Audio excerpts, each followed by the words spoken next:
Ronald, Doreen, Russell and Ryan Jack, known to their Canadian neighbourhood as hardworking and humble citizens, were a modest, quiet family of 1980s Prince George, British Columbia.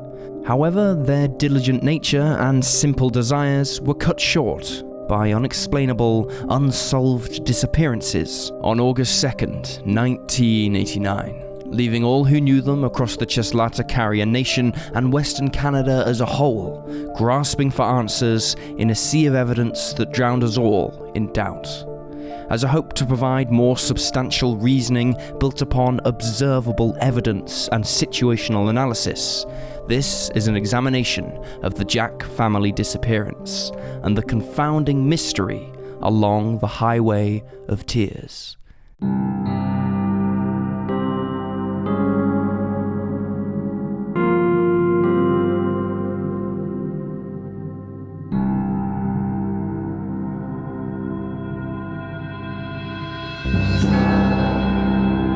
This is Cold Case Detective. Ronald Paul Jack was born in British Columbia, Canada on March 29, 1963, taken care of by his mother, Mabel Jack. Not much is known about Ronald, better known by his youthful moniker of Ronnie, or his upbringing, other than the fact he grew up on the south side of Burns Lake, a village with a population of about 1,800 in central British Columbia. Burns Lake is a small community with a heavy influence on the industrial economy, a hub for loggers, miners, and sawmillers. It's also the home to many nations of indigenous people, including the Cheslata Carrier Nation, of which Ronnie Jack belonged to. The Cheslata Carrier Nation, also translated to People Who Go Upon Water, is a First Nation of the Nechako River, with deep roots in the central interior of British Columbia. The Carrier people have a cultural history with the ancient trade network now known as the Grease Trail, a route known for the trading and hauling of Yulacon oil. It's a rich oil from native fish in the rivers across the Pacific Northwest all the way to Alaska. The Cheslata Carrier Nation is spread across 8 reserves, based on the south shores of Francois Lake, and has about 340 current-day members, living both on and off the reservations. Along with those approximately 340 members was Doreen and Jack, a fellow native to the Carrier people and childhood friend of Ronnie. Doreen was born on April 24, 1963. She has a more well-known, yet darker upbringing. Doreen had 4 other sisters by the name of Marlene, Laureen, Jocelyn, and Charlize, fostering a close relationship with each of them early on in life. Their mother left when they were toddlers, leaving them at the hands of their incredibly abusive father. Marlene Jack would later speak at a panel in 2017 discussing the tribulations her sisters endured, and the horrifying stories of sexual assault and authoritative punishment dealt by their father and the men he'd bring home after nights of drinking. Marlene did her best to protect her younger sister Doreen from the violence, but there weren't many places the sisters could escape to avoid the wrath of their father and his cronies. All that being said, the evil nature of the family's patriarch wasn't the only thing to define Doreen and her sisters. They truly did hold a close bond with one another. They enjoyed hanging out at the rodeo in the summer months and racing cars with their uncle. Marlene loved to tell the story of a time when Doreen and her uncle raced on the highway between Burns Lake and Prince George, with Doreen coming out victorious when their uncle was pulled over for speeding by the highway patrolman. It was these happy, flashbulb memories that kept the spirit of the sisters ablaze amidst troubled times at home. Sadly, the tight-knit sisterhood frayed at the seams later on when Doreen, Marlene and the others were sent to Le Jack Residential School in Fraser Lake.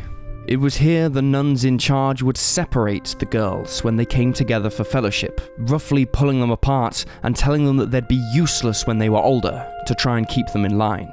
The demeaning tutelage eventually wore the sisters down, and they left the school without much volition, scarred by those who were meant to guide them into adulthood with confidence. Afterwards, Doreen and her sisters split up for good. Marlene moved to Vancouver's downtown east side, where she struggled with alcohol addiction and homelessness. She would occasionally talk to Doreen on the phone, but they basically fell out of touch too when Doreen settled in with her childhood friend, Ronnie Jack. Together, the couple had 2 baby boys. First, Russell FABIEN Jack on February 28, 1980, followed by Ryan Paul Jack on July 26, 1985. The family resided at a small apartment complex on Strathcona Avenue in Prince George, BC, with Ronnie working at a nearby sawmill and Doreen at home tending to their sons. Their home life was also filled with some aggressive incidents as well, dealing with occasional domestic unrest and frequent arguments. In the late 1980s, Ronnie injured his back while at work at the sawmill and had to quit, leaving the family on welfare and struggling to pay the bills whilst caring for Russell and Ryan. Just as they were on the brink of extreme poverty and potential homelessness, the Jack family's prayers were seemingly answered when Ronnie encountered the offer of a lifetime to finally get their lives on track. That is, until the track didn't exist, but rather led to Highway 16, an infamous route of tragedy and misfortune in the lore of British Columbia crime. Let's now turn to the timeline of events that led to the unsolved disappearance of the Jack family. On the night of Tuesday, August 1st, 1989, Ronnie Jack spends an evening at the First Liter pub, located at 1744 Strathcona Avenue in Prince George, British Columbia. The pub is an infamous watering hole and favourite bar of the Prince George locals, sitting just a few blocks away from the Jack family home. Ronnie knew the area like the back of his own hand, but found himself at the First Liter under hard times, recently laid off work due to back pain and surviving on the bare minimum of government money with his wife Doreen and his 2 sons, Russell and Ryan. At some point after dinner time, an unidentified man approaches Ronnie and sits at the bar next to him. He is described as a bearded and burly figure that the regulars at First Liter don't remember seeing around town. The bearded man strikes up a conversation with Ronnie, who opens up about his family's impending doom from the struggles with finding work and putting food on the table. A few minutes into the conversation, the bearded man presents Ronnie with a golden opportunity, a chance at redemption and hope that must have felt like winning the lottery. He tells Ronnie about an employment gig at a logging camp 40 kilometers west of the Bednesty area, in the vicinity of Kluckold Lake. He says it's the perfect job for Ronnie, with his history in manual labour at the sawmill and a way to reset his finances for the future of his family. Ronnie then asks the bearded man about his wife, Doreen. The bearded man has a solution for her too, claiming the camp to be like a ranch of sorts, with an entire kitchen full of like-minded workers. He says Doreen can join in on the endeavour as a cook and make some money herself, only sweetening the deal in the hungry eyes of Ronnie Paul. But a couple of serendipitous moments later, Ronnie realises a roadblock is sitting firmly in his path. His 2 young boys, who are of no age to either stay at home by themselves, let alone work at a logging camp. Yet again, the bearded man bears good news. He tells Ronnie that with the abundance of families at the ranch, there is daycare provided for parents who work but need someone to watch over their children. He quickly assures Ronnie that Russell and Ryan will be looked after, and he need not to worry. By the end of the conversation, Ronnie beams with awe and gives thanks to the bearded man, who tells Ronnie to gather his family and pack up their belongings immediately, as they can leave later that night and head to the camp. Ronnie mentions that neither he nor Doreen own a vehicle, to which the bearded man offers to drive them. A few hours before the clock strikes midnight, Ronnie Jack walks out of the First Liter pub feeling like a new man, like an explorer who has just discovered a cavern of silver and riches after trekking through miles of fear and insecurity. He hurries home and shares the news with Doreen and the kids. They gather their things and prepare for the journey ahead. At 11:16 p.m. that night, Ronnie enthusiastically phones his brother and tells him about the conversation with the bearded man and the job opportunity at the logging camp. A couple of hours later, Ronnie calls his mother, Mabel, up in Burns Lake neighbourhoods where they grew up. He shares the same information he told his brother, adding that he and Doreen planned to stay 10 to 14 days before returning home so Russell could start the next school year on time. Mabel wishes the family good luck and looks forward to hearing about their time at the camp once they return. Ronnie hangs up the phone, and this is the last confirmed contact the Jack family ever makes with their extended relatives. In the very, very early morning hours of Wednesday, August 2nd, 1989, at exactly 1:26 a.m, Ronnie, Doreen, Russell and Ryan Jack are seen leaving their home at 2116 Strathcona Avenue and climbing into a four-wheel drive, dark-coloured pickup truck, driven by the bearded man. This is the last confirmed sighting of each family member. Over 3 weeks pass, and no one hears from either Ronnie or Doreen. They are officially reported missing on Friday, August 25th, 1989. The Royal Canadian Mounted Police quickly launch an investigation in late August. Authorities search for the logging camp in question, but find no evidence that such a place exists. They interview other patrons at the First Liter pub and send out missing persons flyers with both information on the Jack family and the bearded man. However, no trace is ever established, and the precious hours after the report is filed are quickly gone in the night. The case grows cold over 6 long years, before a significant tip finally comes in to RCMP airwaves early on a chilly Sunday morning, January 28, 1996, when at 8:33 a.m, an unidentified man makes a garbled call to the Vanderhoof Police Department. It lasts only around 10 seconds and is incredibly hard to discern, but the man can be heard saying, quote, "The Jack family are buried in the south end of," and then an inaudible word, followed by ranch. The name of whoever's ranch is mentioned cannot be made out, and the tip is sadly thought to be useless, even after consulting audio experts to clean up the quality. In the following days, RCMP officers take their best guess at what the man could be saying in the clip, and believe he may have said, "The Jack family are buried in the south end of Geordie's ranch." However, after searching a real-life ranch called Geordie's in the general area, no sign of the Jack family is unearthed.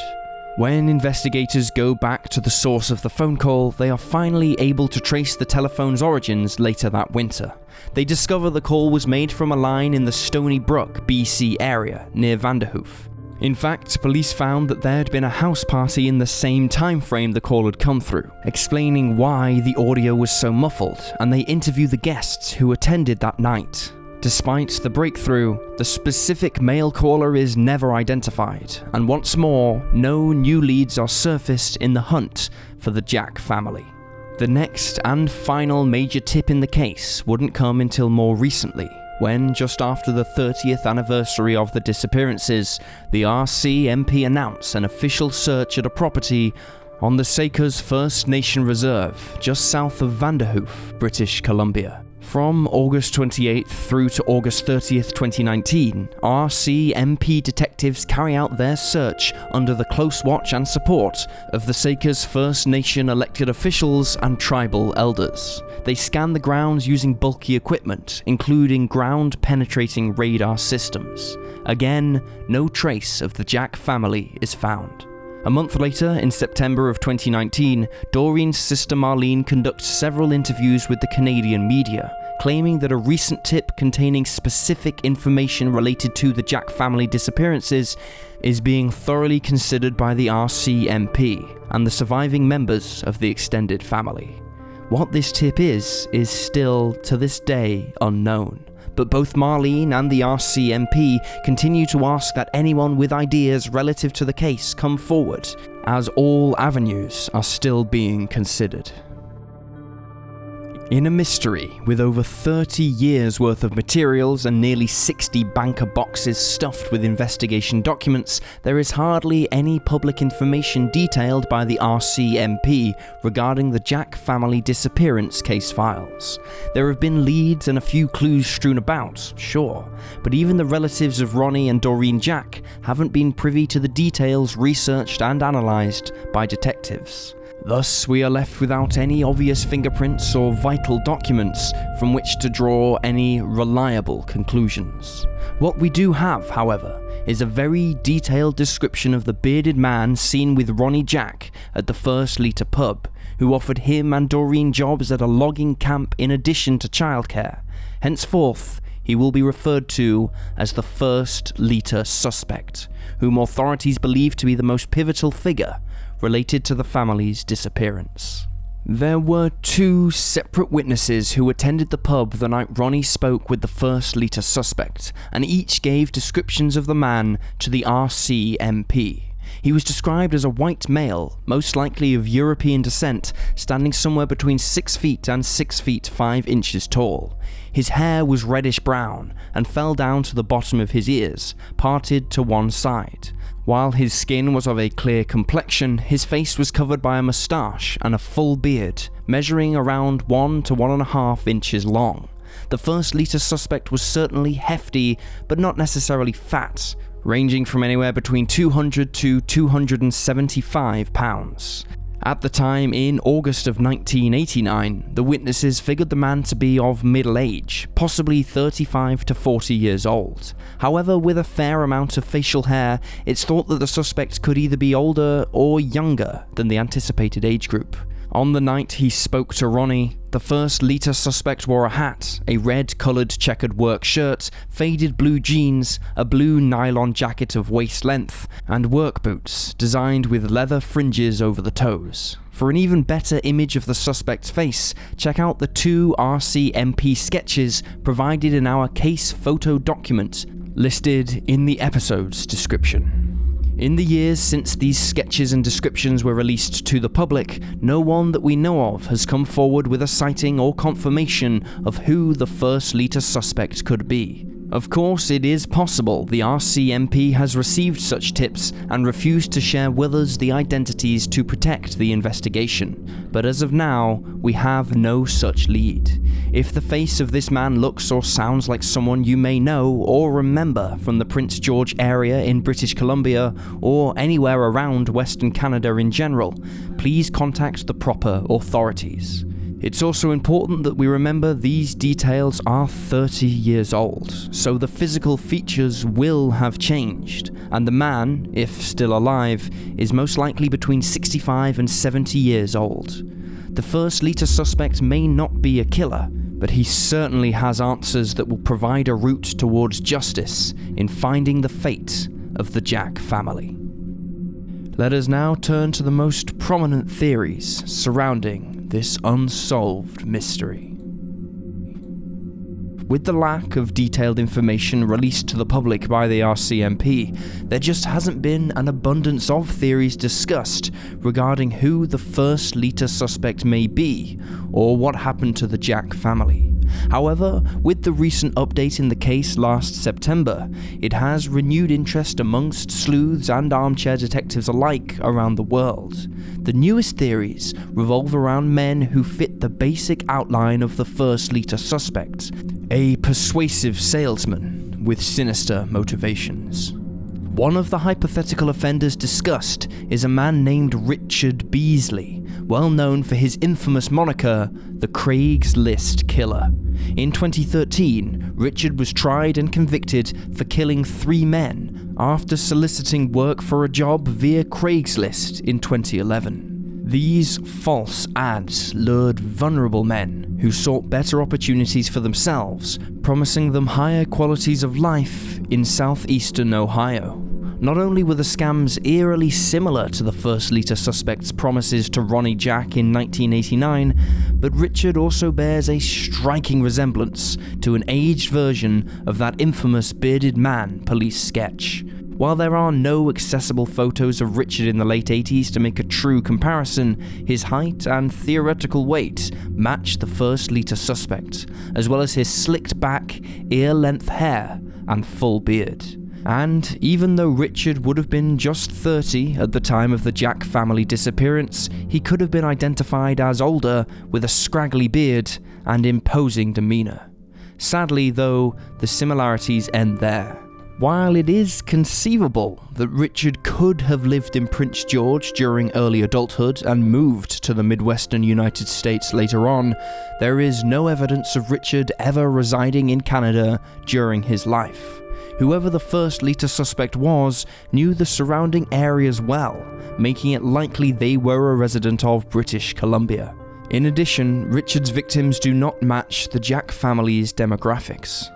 Both Ronnie and Doreen were just 26 years old, with 2 young boys. The men in Richard's killings were all older white men in their late 40s and early 50s. Richard was also keen to influence his victims in bringing their belongings with them to Noble County, Ohio, robbing them first of their possessions before disposing of their bodies. This contrasts to the first leader suspect, who seemingly wasn't interested in the material value of the Jack family, who owned next to nothing, had no vehicle, nor could fit many belongings in the suspect's pickup truck when they left with him. The Jack family killer was likely after the people themselves.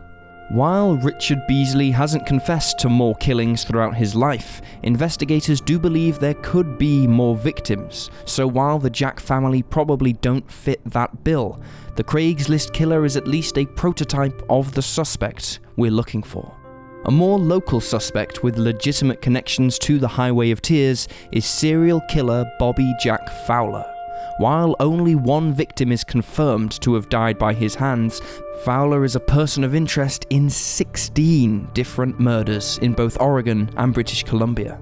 In fact, the RCMP believe Fowler could be responsible for up to 20 homicides across northwest Canada. His modus operandi included driving across long stretches of road in beaten-up old pickup trucks, picking up hitchhikers, and seducing women in grungy dive bars, often sexually assaulting his victims after tying them up and beating them with anything he could get his hands on. One investigator told reporters that he spent time in a Tennessee prison for rape and attempted murder, after savagely beating a woman with her own belt and covering her with brush piles, leaving her to die. It's thought by some that Ronnie was another victim in Fowler's British Columbia bar prowls, and that Fowler selected Ronnie when he heard about his wife Doreen and their 2 children, knowing their financial hardships would make them easy targets. Fowler also had potential extensive knowledge of the area, working at a roofing company called Happy's Roofing along the Highway 16 corridor in Prince George sometime in 1974. We've even found one report stating Fowler was known to frequent the First Liter pub specifically. However, we must emphasize that we cannot confirm this connection. If it is true, it's possible he was there in August of 1989, and if he wasn't the bearded man, he could have a connection to the first Lita suspect, or be in cohorts with some sort of large operation abducting indigenous peoples in the vicinity. Much like Richard Beasley, however, there are more details in Fowler's case files to suggest he isn't the first Lita suspect than to suggest he is. First and foremost, Fowler's age and physical description simply does not match the bearded man. Fowler wasn't nearly as tall nor as bulky as the first Lita suspect, and had dark brown hair as opposed to reddish brown. He would also have been 50 years of age in 1989, a bit older than the suspected perpetrator. Fowler didn't target men or male children either, focusing on women traveling solo or lonely and inebriated women he found in the bars he visited. He certainly took advantage of unsuspecting people, but never displayed the wherewithal to kidnap an entire family and dispose of their bodies. Unfortunately, a confession from Fowler is impossible, seeing as he died in 2006, yet detectives still believe his despicable history is enough to warrant active consideration in the Jack family case. It should also be noted that not all the theories put forth revolve around serial killers. In fact, some have gone so far as to suggest that the first Lita suspect told Ronnie about the logging camp without the pretense of kidnapping or killing his family, but rather was honestly looking for hard workers due to the rigorous nature of the job. Then, when the family arrived at the camp, they were not compensated for their labor. Ronnie and Doreen could have made their dissatisfaction known, and instead of sorting the matter, the supervision decided it would be easier to make them disappear. Again though, this would have to mean the ranch actually existed. It is also hard to believe that anyone else at this logging camp would keep quiet about such a scandal. There would obviously be more people involved, and the cover-up would go to extensive lengths to be able to hide the murder of 4 individuals, including 2 children. It seems unlikely that investigators would not be able to locate the camp and search it for clues if the camp existed. Although it certainly is a compelling theory, there are perhaps too many coincidences for this to have been the case, and it makes little sense when all factors of the disappearance are strung together. A much more plausible theory comes from a specific circle of sleuths that believe Ronnie was behind his own family's vanishing. They claim that while Ronnie may have had a conversation with a bearded man at the First Liter pub the night of August 1st, 1989, no one has confirmed that what they discussed is what Ronnie informed his brother and mother of a few hours later. Some people wonder if Ronnie was looking for a way out of his current circumstances and hired the First Liter suspect to help him get out of the area whilst disposing of his wife and children. Then he called his relatives to establish a shoddy alibi and disappeared into the night, never to be heard from again. While we personally don't believe this theory holds much weight, there were warning signs that Ronnie may have a dark side. In an interview in 2017, Doreen's sister Marlene Jack spoke of how Doreen was a victim of domestic abuse, not just at the hands of their father, but at the hands of Ronnie too. The couple were never officially married, and despite having 2 children together, it was known that their relationship was not in the best standing. All that being said, as horrible as the domestic violence was, it does not immediately make Ronnie a cold-blooded killer, without any other evidence or testimony to suggest otherwise. In addition, the theories to suggest the Jack family left without a trace intentionally are too far-fetched for serious consideration. If Ronnie wanted to escape his current life, he could have fled by himself. And if he truly wanted Doreen and the boys to come with him, why call multiple family members to tell them you're leaving seconds before climbing into the truck of a stranger? Of course, these questions are left unanswered, but they must be raised when looking at the big picture. Before we divulge our hypothesis of Ronnie, Doreen, Russell, and Ryan Jack's unsolved disappearances, we want to make known our conclusions presented in Cold Case Detective are purely logical speculation based on evidence, circumstance, and factual subtext. We are only privy to the same information presented in each episode, and we do not attempt to promise certainty or an expert guarantee on the findings we reach in closing. We simply observe, research, and report. In the case of the Jack family, we firmly believe they were kidnapped in the early morning hours of August 2nd, in the hope that the First Liter suspect was truly going to make their lives better at the fairy tale logging camp. We believe that the First Liter suspect found Ronnie vulnerable in the pub that night, learned of his wife and children, and struck at their weakest moment. Knowing the patterns and tendencies of serial killers, Doreen, Russell, and Ryan were probably the perpetrator's intended targets, hunting women and children and using a desperate Ronnie as the vessel to reach them. We do not believe there was any job waiting for the Jack couple, and that the truck they climbed into at 1:26 a.m. transported them to their unfortunate fate. This leads us to the ultimate question of who was the First Liter suspect. Obviously, at this point in time, it's impossible to pinpoint an exact identity, but there is enough to profile a general feeling for who he could be. Firstly, it should be noted that the First Liter pub is infamous in Prince George for hosting the criminal element in the area.